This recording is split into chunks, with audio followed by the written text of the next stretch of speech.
An introduction. It's almost scary. How many of you really wanted to see in person someone would volunteer to go to Vietnam and be a woman at the same time? Just thought you'd be like really curious. I know. Okay, thank you. And I always have to preface. I was. Are you turned on there? I think I am. Yeah. Okay. It seems like, yeah.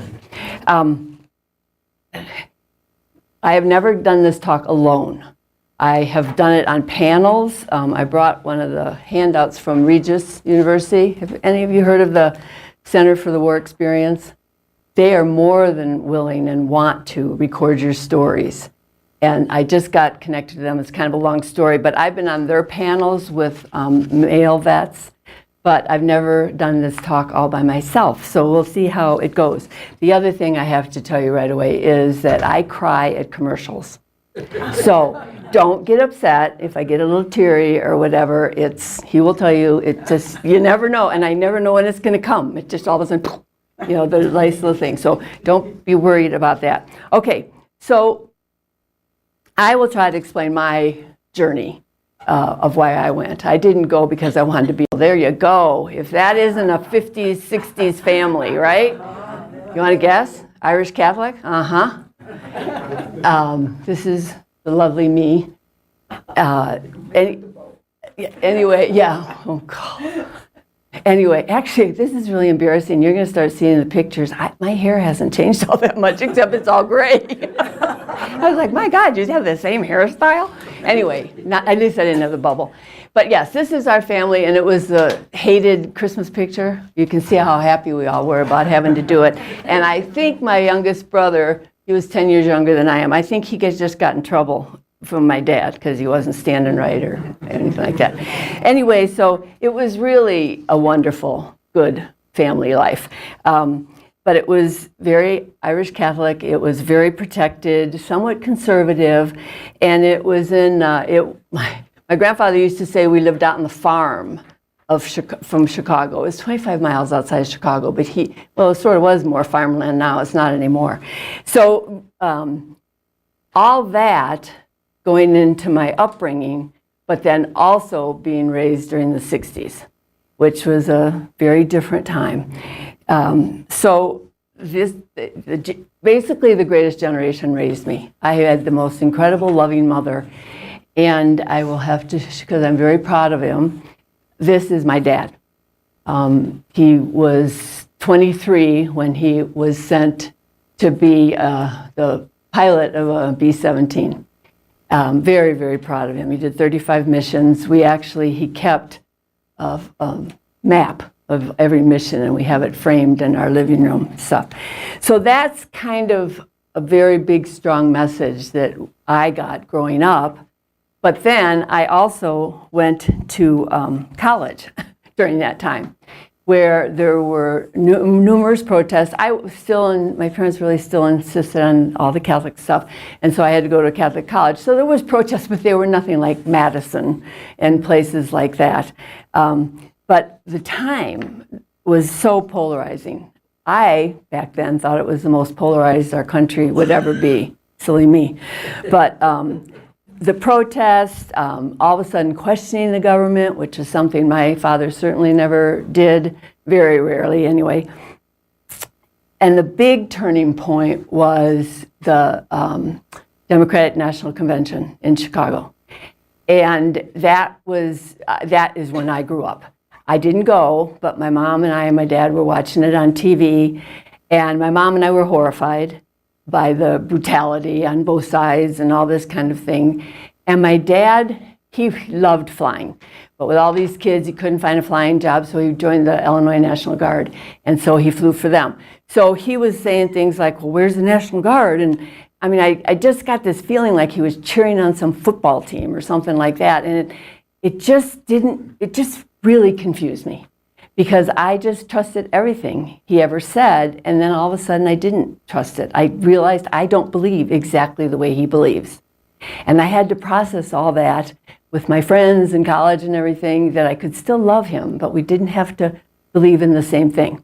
So I got this thing in my head, because I'm a bit stubborn, And I thought, well, I'm just going to go over there and make up my own mind. I mean, that was really my goal, was I'm going to go, I'm going to get a look at it all, and then I'm going to decide if this is a good thing or a bad thing. And as my wonderful husband will attest to, I can't take orders at all. So that eliminated the military. I knew that was never going to fly unless I wanted to go the brig the whole time or whatever. And so this wonderful Marine friend of my brother's had just returned. And we just got to talking, and I told him I really wanted to go. I said, I can't go in the military. And he said, oh, the Red Cross sends women there. And I had never heard of it. And I wasn't in nursing. I was going to be a social worker eventually. And he said, no, you don't, And so he told me about it. I researched it at my college, and they actually they were coming to like a career day thing. And here was the job description. Best year of your life. I will agree with that. I probably won't agree with one other thing on these 2 pages. It was not what we did. It requires considerable ingenuity, capacity for hard work, true, that was true, and less than ideal conditions. Yes. Anyway, so I'll keep this if you really want some light reading. And so I interviewed, and basically it was you had to be single. You had to have graduated from a 4-year college. Everybody was between the ages of 22 and about 25. I think that was all. Single, college, and willing to spend a year there. And so I came home, told the parents. My dad was pretty excited about it. My mom, God bless her, I just can't imagine what she was thinking in her head, but didn't tell me I couldn't. I got the most pushback from my friends. Now, I graduated college in 70, so it was the 60s, but it was still kind of, you become a nurse, a nun, or a teacher, and that was it. You didn't do anything else. And I had a very steady boyfriend, and in my friends' heads, my life script was set. I was graduate, marry him, have a bunch of kids, blah, blah, blah. So they really gave me pushback. They were very angry at me of what are you thinking, and why would you do this, and it's not fair to Bill, and all these kind of things. But I don't know where I got the courage. I just decided this was something I was going to do. I didn't want to get into that mold right away. I didn't want to go right into being married and being a mom and all that. I knew that part, but I didn't know what else. And I'm so grateful at that young age I took the chance. All right. So you graduate, and then they send you to what they call training. Can I say, and I'm not insulting the Red Cross, they gave me the best year of my life, the best experience, but it was grossly inadequate for what we were going to do. That is as nice as I can possibly say it. Let me give you I forgot homecoming queen. I didn't win. Anyway, but I'm just showing you Pollyanna here. Talk about innocent and naive and dumb and, whatever. But that was kind of that was we all were naive at that time. We even probably guys going over there at that time were naive and stuff. So the first thing they do is they send you to DC for your training. Aren't those just lovely? Can you imagine those in Vietnam? I mean, if that doesn't explain how inadequately we were prepared, look at these shoes. This is me, in case you see, I told you I had the same haircut. These shoes. And we look like frickin', I'm sorry, sometimes I get, we do. And I'm sorry, I'll try to watch my tongue. I was raised with a lot of brothers, and then I worked at mines with all men, and my husband's 43-year firefighter, so I probably talk. Anyway, I'll try to watch it. Anyway, but this should have been the clue to all of us that these people don't know what the heck's going on. But we didn't know that either at that point. So there was a lot on, this is the mission of the Red Cross. And I think that that's why the training and everything gets tempered, because the Red Cross is neutral. The Red Cross, is seen in a certain light, helping, all those kind of things. And in past wars, and that's where Donut Dolly comes from World War II, they handed out donuts and coffee on the flight line. I never saw a donut the entire time I was in Vietnam. And I was very insulted at first when we were called that, because it's the 70s and women's lib. And then when I heard of the reason, it was very endearing. And it was just fine with me, and I've been fine with it ever since. Although I know Korean women that they were in Red Cross, and they didn't like it at all. We still in DC, then we got just inundated with the rules. Don't you dare date any married men. Don't be drinking. Don't ever take a picture with any kind of alcohol. Kool-Aid is okay, but no alcohol. And don't be anywhere around guns. Okay. You know, don't take any pictures with them and all this kind of stuff. And I was very inexperienced, shall I say, with guns. My dad did not hunt. You know, he worked for Western Electric. I didn't have any relatives. I had no experience at all with guns. So there was a big wake up. Remember landing in Saigon? I don't know, those of you that went. You're overwhelmed. The smell, the traffic, and let me tell you, guns everywhere. So had to get over that really quick. So we get to Saigon, and they basically are telling us the same rules, and this is what you're going to do. And possibly they couldn't have trained us for what we were going to be exposed to and what we had to do. I don't know. But I do know, after all these weeks, 2 weeks in DC, about 2 weeks in Saigon before we went to actually our bases, they never ever mentioned we would be the most forward-based American women living and working in the country. There were nurses in all the hospitals, but they never really left the headquarters of whatever battalion or division was there. We flew every day out to wherever we could. Now, I have the same map you all have. And so I'm glad it's bigger here because you can see it better. There was just a quick way for those of you that weren't in Vietnam to show you where I was. My first assignment was up in Chu Lai with Americal. Beautiful place, right on the beach and stuff like that. So first I'm like, this isn't so bad. And so I was there from September of 70 until February of 71. Unfortunately, then I got promoted, which was an okay thing. I mean, we didn't salute each other or do any of that kind of stuff. But once you get promoted, then they start moving you around. The other reason they move you around is they don't want you to fall in love with anybody. And so they keep thinking, if they're honest to God, they don't tell you that, but we figured it out. And you can still fall in love because you can talk landline. It was not very private, but you could do it. All right, and then I went down to Benoit with First Cav. I was there from February 71 till May of 71. Then my last assignment was way up at Camp Eagle. So I saw pretty much the whole country. 101st was there at that point. So I loved the experience that I got and the different places I got to go. This is my first unit that was in Chu Lai. You can see that I'm still, I wrote down newbie, but I also said, well, I could say FNG. Some of them will know what that is, too. Anyway, you can tell I am because I got my little loafers on. Those went really fast, and trust me. I'm still in close contact with these two women, which make me feel really special. That was 50 years ago, more than 50 years ago now. One's in Seattle and one's in North Carolina. Then, this is where we lived in Benoit, but this is an example. Sometimes we lived in trailers, really kind of run-down trailers, but at least it was a trailer. In Benoit, we lived in Quonset huts. But what I wanted to show you is all the barbed wire and stuff. We always had that around us, and then there was a guard posted at night once we made curfew, and I'd have to lock everybody in and all that kind of stuff. And then my last assignment, this is a very nice picture of Camp Eagle. Where we lived was not, this is where all the big shots lived.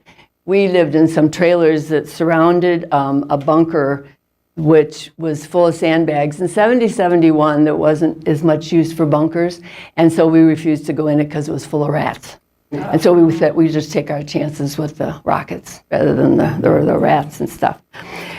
So I tried to collect slides. I have a million gazillion, and I want to make sure there's time for questions, of a typical day. And can I just tell you that there was no typical days. never. If we were based like I was, the only place I was based in Benoit, they had a service center there.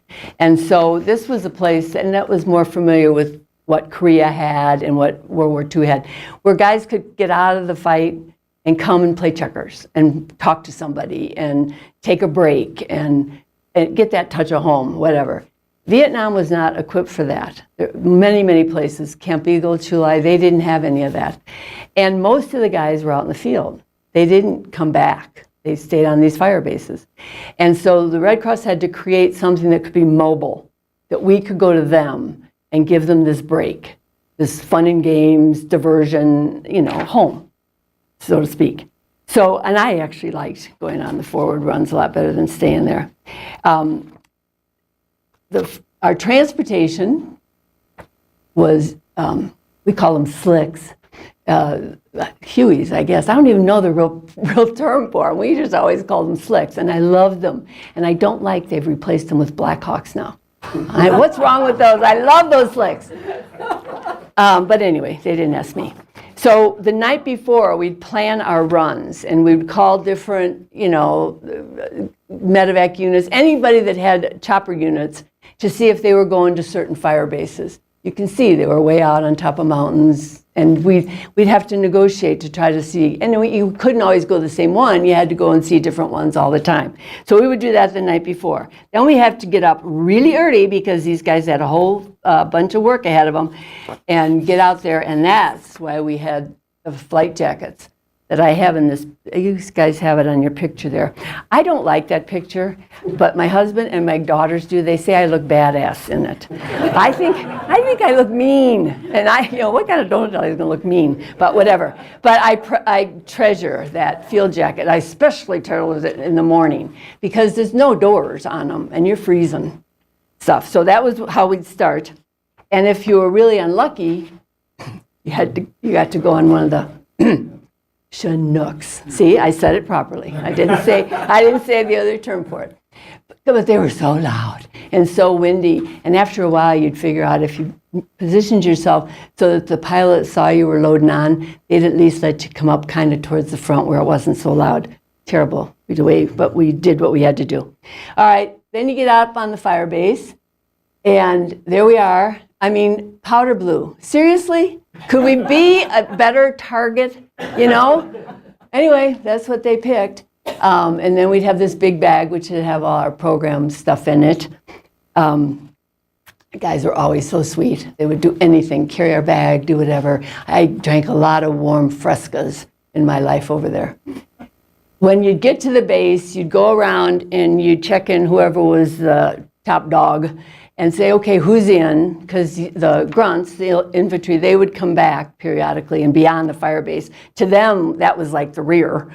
And then the artillery, the signal, and all of those people were always on the base. And so you'd figure out who you could see, because we try to see at least 5 groups in one day. And they'd vary everywhere between 20 to 50, depending on how many were there at the time and stuff. This was I love the cute picture of our audience. They were always so eager, and it was just constant reinforcement of, you're doing good. I want to point out all the black, you've told me the name of this 100 times, Paraprime? Panaprime, thank you. It was to keep the dust down, right? Yes, everywhere. It was just everywhere.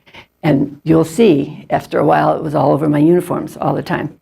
And you were supposed to do it.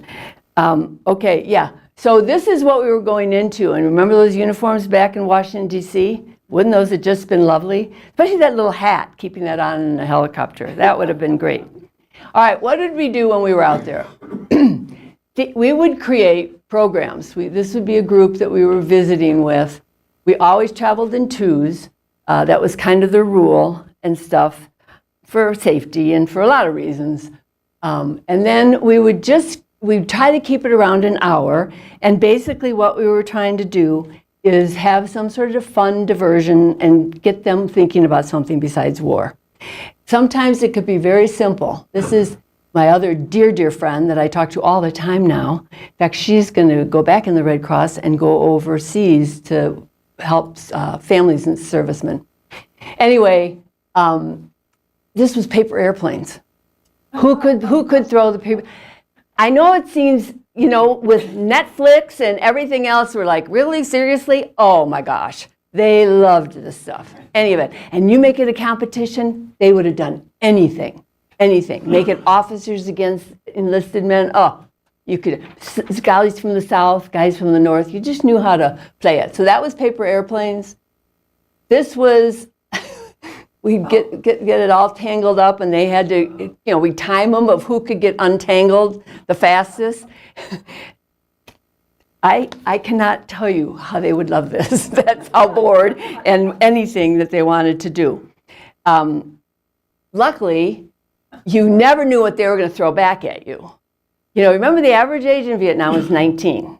So we had, you know, some semi-juveniles, but I had 4 brothers. So they could not shock me. I mean, I just could roll with whatever they did. But you know, the big thing is keep smiling. Remember I told you about guns and my total inexperience with guns? I had to get over that really quick. You know, because they're proud of them. That's part of their jobs and stuff. And so, yeah, the rule about not getting pictured with guns, yeah. And they promoted me, so I don't know.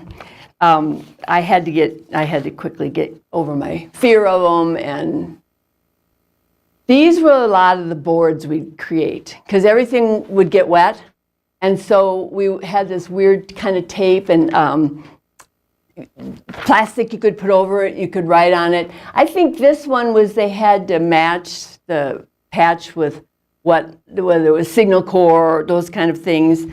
You had to become an artist, which I wasn't. Another thing they really loved was flashcards. You could, especially we would try to make things about, as they called it, the world. You know, they considered the United States the world. That was how they got through in their brains. This was not the world. This was not life. I'm going back to the world. And so if you could create a program on current events, which we had access to, we didn't have the internet, but we could get news and stuff a little bit. I remember we did a whole one on women's, you know, women's rights and women in sports and all those kind of things. They'd love that kind of stuff, because that would be reminding them again of the things at home or the trends at home. This is one of their favorites. That's Twister. Now you tell me that those guys aren't having fun. I mean, of course, they're out a little out of uniform too, but they would just go crazy, and you almost had to watch it that they wouldn't start, you know, I never had them start beating each other over or something like that. This is a cute one. They're mocking, oh no, it's not. This is the other one before then. When we would go up, and no matter what unit you went up in front of, you'd say, hi, my name's Terry, and I'm from Illinois. That's what I said most of the time, because they wouldn't know the little town I was from. But these guys, when I was done programming, were so excited that I was from Illinois, they had to show me their flag. And so I have that hanging in my little room that I have at home, because I just love it. But that was a big thing. You know, because that was another reminder of home, of where you were from. Oh, this is where they're mocking us. They said that they could do a better job. So we said, fine, get up there and do it. And so they were gesturing and all this other. I mean, they were just so precious and so cute and funny and all those things. Now this, guns again. And it was not rare at all for us to be in the middle of a program and they'd get a mission to go shoot and stuff, and noise and all that.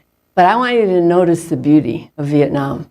I mean, if there wasn't a war going on, I mean, the mountains and the green and all these kind of things, but everywhere you looked, there was also war. At the end of the day, we had, if we got supplies, Red Cross would supply us those little things, you know, that we call them ditty bags. So it was anything that was a little bit, you know, if there was any candy or any notebook paper or any kind of things like that. They gave them out a lot in hospitals, but we could take them out to the field if they had them. The other big time thing, and I brought a couple samples, they were called short time calendars. And they were very clever. I didn't do any of these because I was not that clever. But somebody would take it and then they would put all the days that they would have to serve. Now, some would go all the way to 365, and a lot of guys stayed 13 months, so it was longer. This one's a little shorter than that. But then they could color in each day till, and then they'd have all these things. I'm so short, I don't need to even, you know, change my underwear. I don't remember. They had all these different expressions. But they'd always, even if they wouldn't come to our program or whatever, they go, you have any short time calendars? You know, and then, of course, they'd be so mean to the poor new guys about, oh, you don't even need one of those. You're never going to fill it all out. Okay, there was times, of course, that, and we would find this out usually ahead of time, but not always from whoever was in charge, that they really didn't want to play games, that they just came back from a bad mission or something like this. And this shows exactly, this is, and you can really tell, I think the Twister one shows better, or this one too.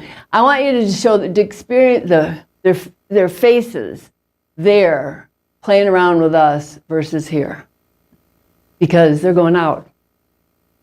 And I hated these, because they're trying to stay all cheery and happy when they've already got their game face on and they got all their gear that they're going to go out in and stuff. Then you just got to pull from somewhere, and you don't try to be funny or do anything like that. You talk about, you know, home, whatever they will talk about, if they'll even talk and stuff. By the end of the day, we usually have seen anywhere between 150 and 200 guys, and then we hope our Uber is going to show up. And this one, we were lucky. They would pop smoke and tell them where to come in.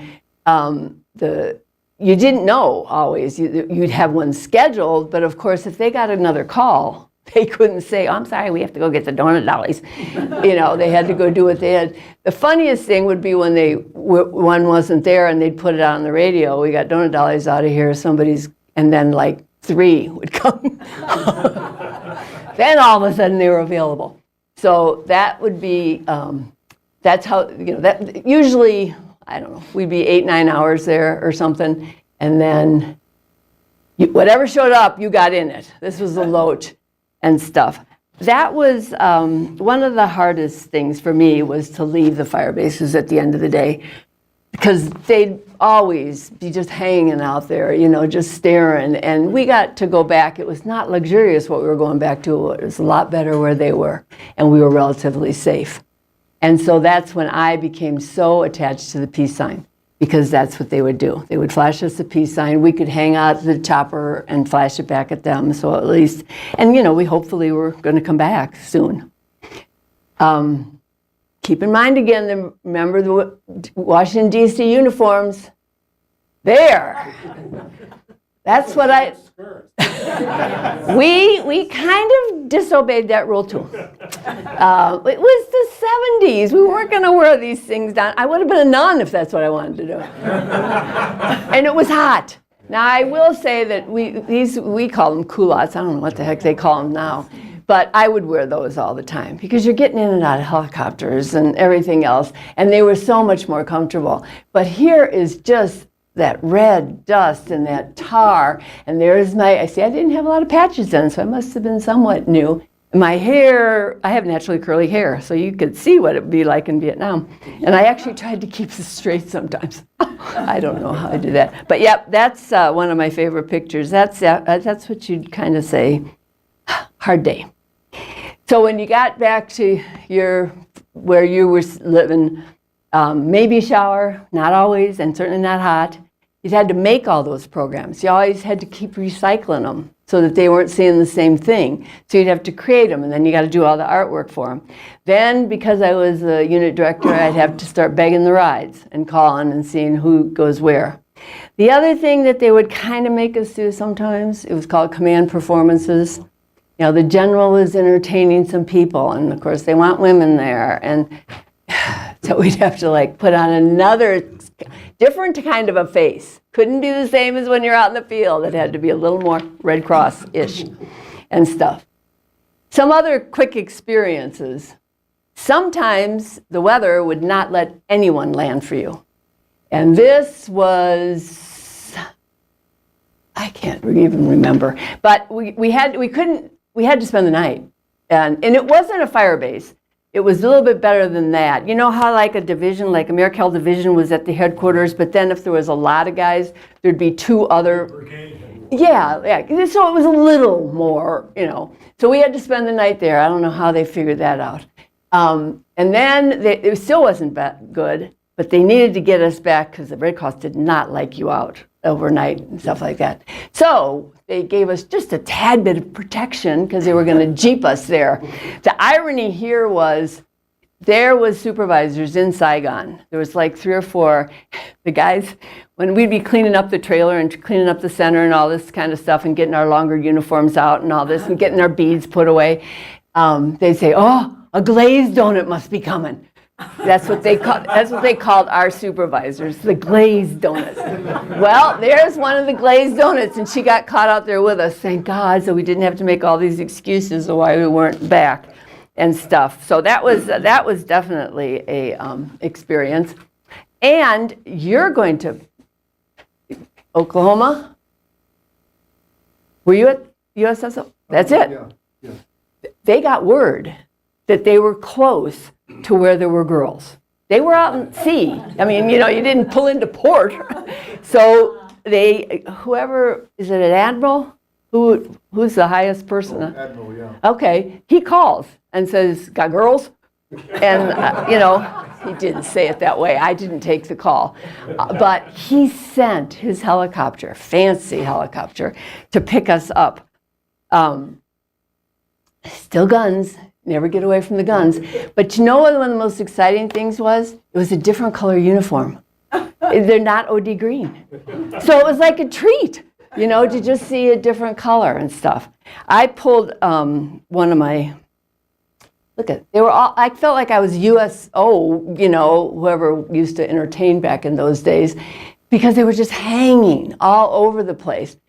And so anyway, okay, now you're gonna have to correct me again. You go to where, in Army it's a mess hall. Galley? Yes. Thank you. God, not bad. Because it's the only time I ever got to be around the Navy. So they comes big announcement. Anyone who wants to visit with the women, go to the galley. And so we go down there and there's like 200 guys. And we're standing there in those dorky little blue uniforms. And I'm thinking, they don't have a clue who we are. You know, I mean, they don't donut dollies and all this kind of stuff. So in my usual no boundaries, I just don't think before I talk. I go, I bet a lot of you guys don't even know what we are.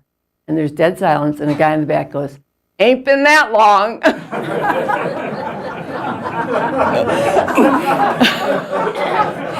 And then that just set it from there. We had a blast. Another thing that we would go to if infantry unit was back on the fire base and they were having, these were stand downs, they called them, they brought in, that's full of beer and ice and then good food. They just really gave them some time off, basically. And so if we were there, they would invite us to come to the stand down. They'd also have bands they'd bring in. Now look at there again, targets. There I am in a sea of green. But they would bring different bands in from rarely American bands, and they'd be entertaining, and then we would just go. And it just would shock me because, I don't know if you ever saw some of the bands over there they brought in, but you think my skirt was short. These girls were scantily clad, and the guys didn't care. It was like we were there. And we just, and people say, weren't you scared? I was never scared. I can't tell you the respect we were treated. I can remember some of these, one guy maybe had a few too many beers, and they just would, they use the F-bomb like nothing. And the other guys said, stop it, you said that right in front of her.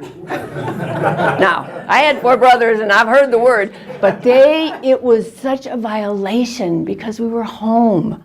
We were their moms, we were their sisters. I was never afraid, ever. I would sit right in there, and I was amazed that they cared more about us than these scantily clad girls.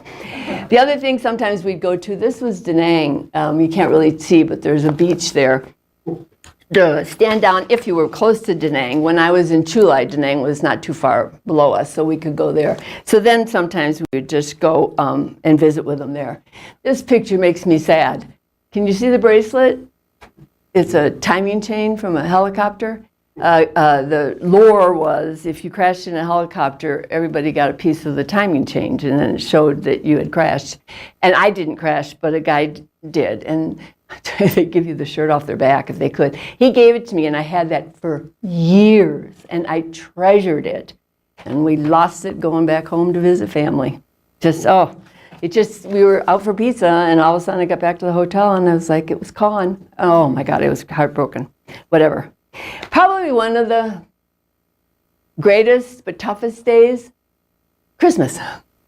And then they laxed a lot of the rules. I don't think the glazed donuts would have been happy about it, but the guys didn't care. We went out and we could go to a fire base on Christmas, and we also, I at least got to go actually in the field where the grunts were. It's decorated. They were just so thrilled to get, people sent stuff from home, and they were so proud that we were there because they could show how they were decorating. This is my crazy friend Margot that I'm still good friends with. She's in North Carolina, crazy lady. She was playing Santa, and she let them sit on her back, on her lap, and so that they could talk about Santa. And then, of course, the final project. They all had to take a picture, not just of the tree, but also because we were there, and they could show it off. Now a couple tough times. We'll see if we can get through without crying. I'm using some of them to show you how unprepared we were, that we were never trained to what do you do in this situation. When we went in the field on Christmas, there was tons of food. They got hot food, but there was like 3 choppers that came in. We were on it, the chaplain was on it, there was all the food, and we went into the field. And then the guys were real quiet, and they all lined up, and then we could serve them hot food on Christmas. And of course, it brought fire, because when you're landing a bunch of helicopters, it gets the attention of the people in the village. And they all were running to do what they had to do, and I'm standing there, not having a clue at what to do. I can hear bullets, but I hid behind a cardboard box. Could they have mentioned somewhere, if this ever happens to you? Luckily, a very nice captain threw a flak jacket over me and stuff, but we weren't prepared for those kind of things. They didn't prepare us for death. They didn't prepare us. He was so proud of his tree that he said, take pictures, take pictures. I said, okay. And then when I went back, he had been killed. And the guys were they didn't want to tell me. They didn't know how to tell me. I said, where is he? Where is he? I had him developed. Here's the pictures for him. And they're all like pushing each other. And finally, they, so every Christmas I take that out. And every time my kids bitch or grandkids bitch, I tell them that story. That he'd be pretty happy to get whatever he got for Christmas. And it teaches me to live a good life, because a lot of people didn't get to. These were graves. And you're just exposed to it, certainly not as much as the guys were, but we were exposed to it all the time. And I think they could have mentioned that in some sort of training, that this is and maybe they can't prepare you for when it happens, but we would also different guys would want to process something bad that happened at home, a divorce. I remember one little guy, he was so excited, he comes running up, I got to show you a picture of my new baby. And all the guys are laughing at him. I go, what's so funny? New babies always look this weird. And they said, he hasn't been home in 1.5 years. Well, what difference? And the guy, yeah. And the guy goes, what difference? It's a baby. And so you have to be, well, yeah, that's true. You never knew what was going to be, thrown at you. And it was really important to them how you were going to react. There was nowhere more important than this than in the hospitals. Because the nurses, by God, they were front line. They dealt with it all the time. But when we'd go, we would try to do whatever we could. The really, really, really wounded guys we never saw. They were medevaced out and things like that. But the ones that maybe they lost their limb there, or they got facially scarred, or whatever, it was important for them to tell us and show us, because they wanted to see how we'd react. What's my wife going to think? What's my girlfriend going to think? My one friend that I showed you that I'm still really good friends with, she said, well, were you really good looking before? And he sort of laughed. He goes, well, so. And she goes, well, then maybe it won't matter. I mean, you did what you thought that they could handle it and stuff. The key is you had to smile. You always had to keep smiling, no matter what. You couldn't let down. You couldn't let it absorb you, or you wouldn't have been able to go out the next day and do your job. So you numbed yourself, just like many of the men did. We would have let them down if we let it overwhelm us, and that wasn't our job, and it wasn't our position. On the weekends, we'd often visit some of the orphanages. The gracious, wonderful, those nuns were, not that I wanted to be one, but they were just so kind. But another not good thing about war, a lot of orphans. We all, like it or not, had our favorites.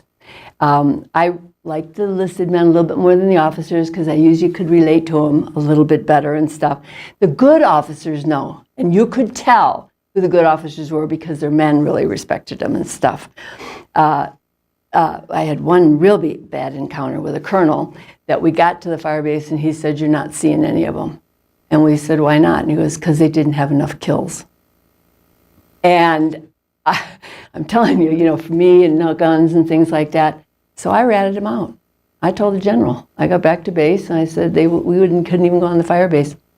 So the general, at a kind of hoity officers party thing that we were at, I'm getting ready to leave, and no, the colonel was leaving. And the general says, Colonel blah, blah, blah. And everybody stops. He says, I understand you didn't let the girls visit with your men. That won't happen again, will it? No, sir. Yeah, I felt pretty powerful on that one. I got to give a shout out to some of my favorite men were command sergeant majors, only because they would listen. They would listen to us. This was at Chu Lai. This was Command Sergeant Major Darling. I just loved him. And then I had a favorite at Camp Eagle too. He was a hoot. He would be out all the time, and then I would be back, and he'd whistle for me. Remember I was offended with Donut Dolly? Now this guy's whistling, and I'm coming. And I'd walk into his nicer quarters, because he was Command Sergeant Major, and he'd have cookies and milk sitting there for me. I could have used a cold glass of wine, but and he would say, where were you today, and what do they need? And he'd sit there with his piece of paper, and he'd write down. I said, well, they haven't had clean uniforms. They haven't had any hot food. They would listen. So I really have to give a shout out to those Command Sergeant Majors. So remember the lovely flight attendants here? That's the way we were. That's the way we ended up. I also have this. And actually all my daughters who don't pay any attention to what I did, but they all have this too, because they love the black and white. And this is me, and this is my crazy friend I'm still good friends with and stuff. This is behind the barbed wire at Benoit and things. But I just think the before and after just speaks volumes there. And of course, Isn't that awesome? That was on a beach there. See how beautiful? A loach did it with his, whatever, the things that they land on and stuff. And then my sweetheart mom, who sent me letters, and luckily I saved them all, she sent me this. You know, it was just a cute thing. All right, yes, and then I'll quickly say what happened. What did I learn? What did I prove about what I felt about the war?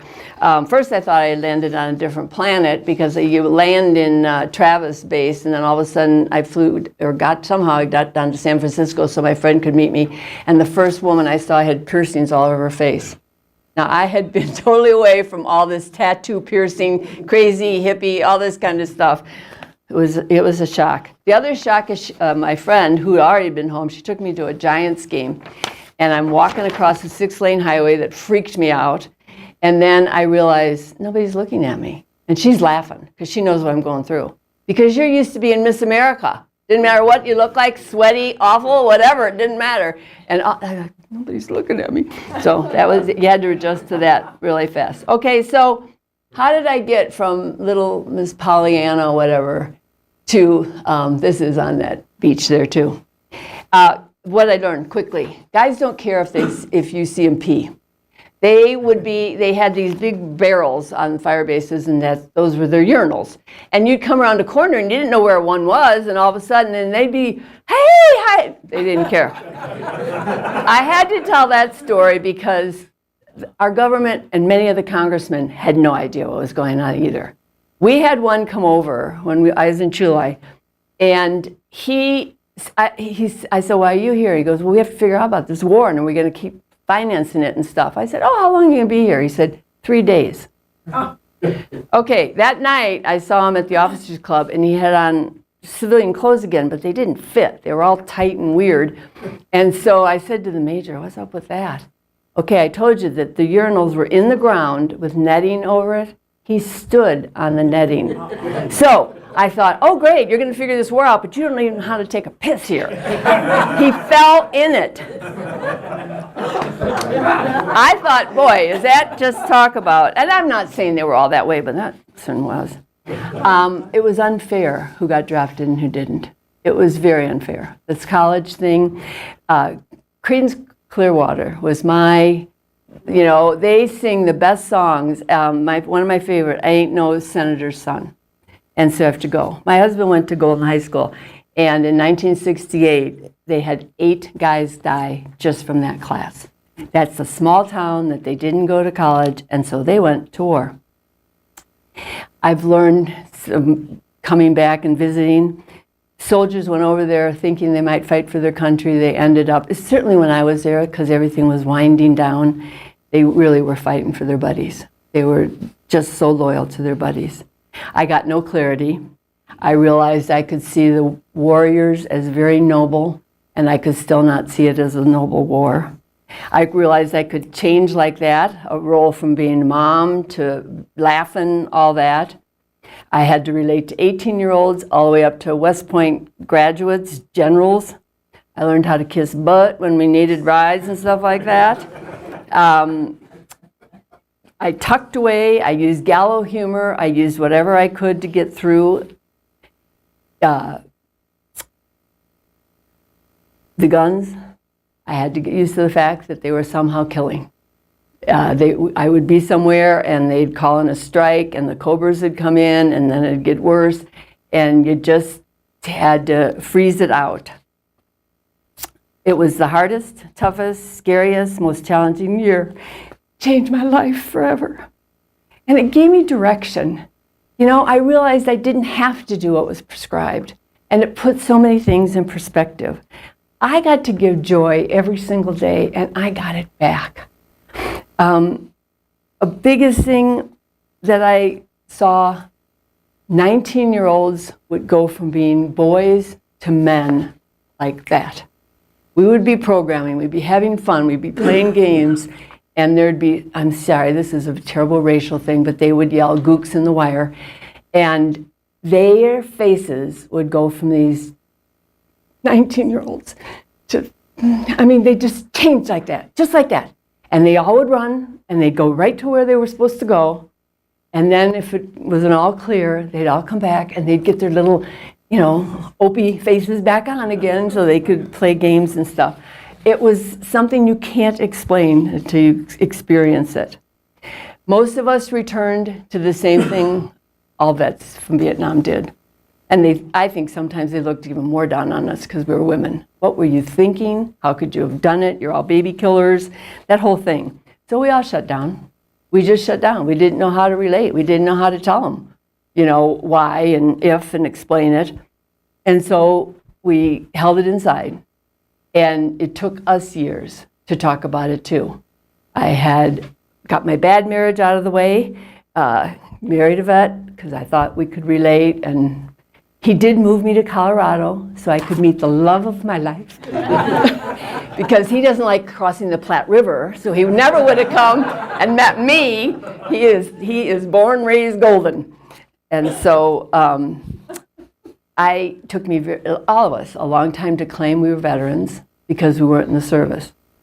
But more and more we'd have guys, we were at it was a wedding, and a bunch of guys were there at chopper reunion, and they gave me wings. They said, "You flew way more miles than I ever did." And so the more I would process, the better it got. Feel free to come look at it. This is the Regis thing I was talking about.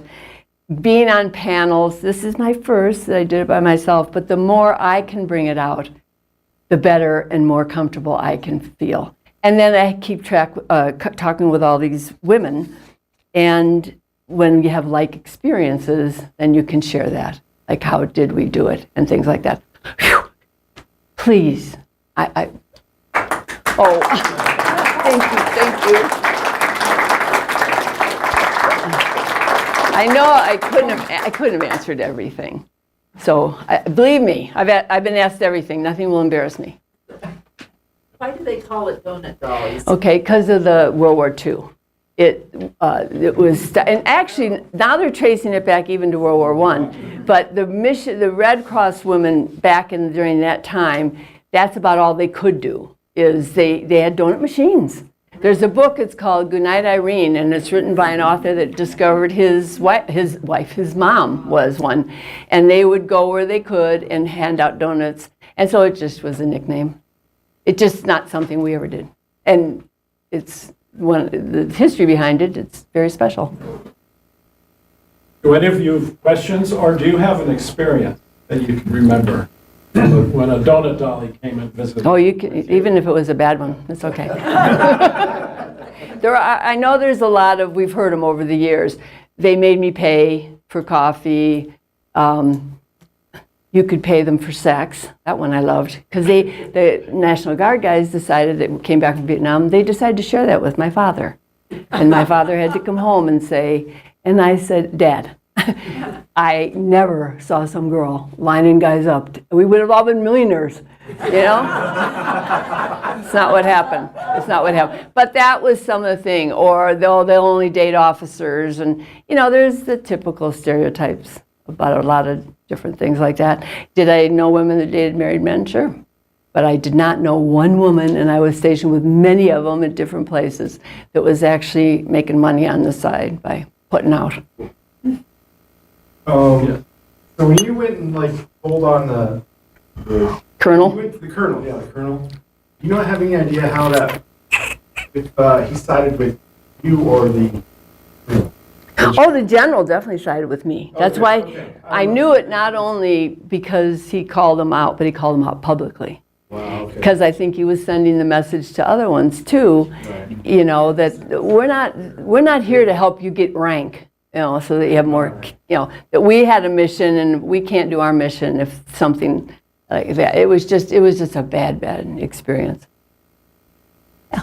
Did you go to were some assigned to different services? Like did some go to Air Force bases versus Army versus? Yeah. If you went to, like Benoit, there was an Air Force base and an Army base. We went both. Okay. Yeah, and no matter where you were, you did whatever. And I didn't see very many Marines. There was not many Marines there in 70, but I definitely saw Air Force and Army. And we would go over to the Air Force when we could base because they had blenders in their officers' club. There was no blenders in the Army. We always had blenders in the Air Force. You guys know how to live. Our son-in-law just retired 30 years Air Force. They know how to live. Anybody else? Who did you? I think Well, one we of got the, a couple of chopper pilots in here. I was wondering if they ever flew these ladies. Oh, did you? Bless your heart. Where were you? First Cav, Oh, when were you there? 67, Okay, yeah, into February 68. yeah, I flew from 2 Corps to I Corps. yeah, yeah. We could not have done our job without the chopper pilots, honestly. I was going to say the first thing I saw when this was going to be done was one of my favorite programs, Not a Beat. And what a letdown when that ended. But I had a good chat with Terry. I'm going to be leaving shortly. My mother was a Red Cross nurse. She did not go to Vietnam. Went aboard C-130s out at Flowery Air Force Base in Buckley. Changed I was a little petty stripe aboard the bus that went to the sim. And I actually cried. You're gonna cry again. For her. You already made me cry. I had the guys that had lost limbs. I was impressed. And who had lost their side also. But what really hit me was when they asked me if they could hold my hand. And I was 14. Yeah, that's just incredible at 14. It was hard enough when I was 22. But we went out there every Sunday. Yeah. The plane didn't make it from California to turn around and go back. You get a call at 8, 9, 10 o'clock at night. Drive back out to Lowry, and then Lowry closed, and we went back. Your Red Cross does great missions. You know, this, like I told you, my friend, she's going to now go overseas somewhere. She says there's wars everywhere. And she'll work with families because a lot of times the families can go with them if they'll need services. Or, you know, we were in Chu Lai, there was another woman that lived in our trailers, but her job was like deaths in the family and emergency leave. She'd do all that kind of work for the Red Cross and stuff. That is their primary mission. I treasure the year and the opportunity they gave me. I just wish we could have been a little bit more prepared. Pollyanna was not ready for a lot of stuff. He grew up fast. But I don't know. In fairness, I don't know if you can. And you don't, you know, they didn't know. Well, they knew some stuff. They could have told us, like get rid of those uniforms. Anyone else? Still have your little blue uniform? I do. And I got to get the really dirty one like that. Reed just did a exhibit of women that were nurses and any women that were served in Vietnam. And they had the clean, sparkling good uniform on the donut dolly. And we were like, this isn't any good. So I gave them my dirty one. And now I got to try to get it back. I want it back. Well, Terry, thank you so Oh, much. it was my privilege. Oh, thank you. Yes, I know about these. Yes. Oh, I So please appreciate come it. visit, talk some more. Yes. If you'd like to see the video about this, I'll show that in a few minutes. But once, Terry, you probably want to push on or what? Well, we have to. Yeah. We have to go to a memorial. You know, that's the game.